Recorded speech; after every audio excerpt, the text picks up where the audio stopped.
kamaster, doon ko rin siya again. So ito yung wiring ng BFD Semi-Dynamic B20 multiple speed mga kamaster. So ito ang meron itong on off, low, medium, saka high speed mga kamaster. So una, dito sa terminal natin sa BFD, naglagay ako ng short dito sa 0 volts papuntang DAC. Dito naman sa 24 volts natin, naglagay ako ng common na wire papunta natin switch on off papuntang DI1. Ayan o, switch papuntang DI1. Ito namang galing sa common natin sa 24 volts papuntang DI2. Ito naman yung low speed natin. Ayan. Medium speed naman natin DI3. Ayan o, switch.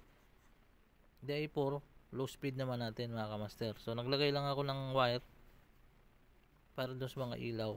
Ayan o, nagparallel lang ako. Ito ay CN003. So ito yun mga kamaster. So ganito naman yung gumagana. Lagyan natin yung on. Ito yung low, mid kalahati 25, high. So ilalagay ko yung drawing sa video para maintindihan nyo lalo mga kamaster. Tsaka magkakaroon po ako ng full video nito, yung parameter set natin.